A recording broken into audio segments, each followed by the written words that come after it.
Hello friends, welcome to my channel. Satya మాటలకు shock అయిన మహాదేవయ్య ఇదంతా అలా జరిగిందో మనం ఈ వీడియో తెలుసుకుందాం. ఇంకా సత్య అయితే ఇంట్లో అందరి ముందు ఇలా అంటూ ఉంటుంది. అక్కకి శ్రీమంతం గ్రాండ్ గా చేద్దామని చెప్తూ ఉంటుంది. దీనికి రుద్ర నాకు ఇష్టం లేదు, నేను చెయ్యను అంటాడు.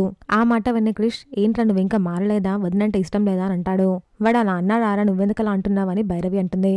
మరి ఇంకెలా అనడమ్మా, నాకు ఇష్టం లేదు అంటే దానికి అర్థం అదే వస్తుంది కదా, మరి అర్థం ఏంటో నువ్వే చెప్పు అని క్రిష్ అంటాడు. దీనికి భైరవి సైలెంట్ గా ఉండిపోతుంది. ఇంతలో సత్య మనం ఎందుకులే క్రిష్ మధ్యలో ఇన్వాల్వ్ అవ్వడము అని అంటూ ఉంటుంది. అంటే మనం ఎందుకులే అంటే మనం ఏమైనా పరాయి వాళ్ళమ్మా, మనం కూడా ఈ కుటుంబం వాళ్ళమే కదా అని క్రిష్ అంటూ ఉంటాడు. అవుననుకో, కానీ మామయ్య గారికి బావగారు అంటే ప్రత్యేకమైన ఇష్టం కదా, మనం ఎందుకు ఇన్వాల్వ్ అవ్వడం అని అనుకుంటున్నారో ఏమో అని సత్య అయితే అంటూ ఉంటుంది. ఆ మాట విన్న మహాదేవయ్య సత్య వైపు షాకింగ్ గా చూస్తూ ఉంటాడు. అంతే కదా మామయ్య గారు, నేను ఏమైనా తప్పు మాట్లాడానా? బావగారు అంటే మీకు ఇష్టం కదా, అంటే ఈ క్రిష్ కంటే కొంచెం ఎక్కువ ఇష్టమే కదా, అందుకనే మేము ఎందుకు ఇన్వాల్వ్ అవ్వడం అనుకుంటున్నారో ఏమో, అందుకే బావగారు వద్దు అంటున్నారు అని సత్య అయితే అంటూ ఉంటుంది. దీనికి మహాదేవయ్య సత్య వైపు చాలా కోపంగా చూస్తూ ఉంటాడు. ఇంకా సత్య కూడా మహాదేవని చాలా కోపంగా చూస్తూ ఉంటుంది. చూసాక ఫ్రెండ్స్ మరి ఏం జరగబోతుందో, ఇలా జెన్యూన్ అండ్ అప్డేట్స్ కోసం మా వీడియోకి లైక్ చేసి ఛానల్ పైపేసుకోండి.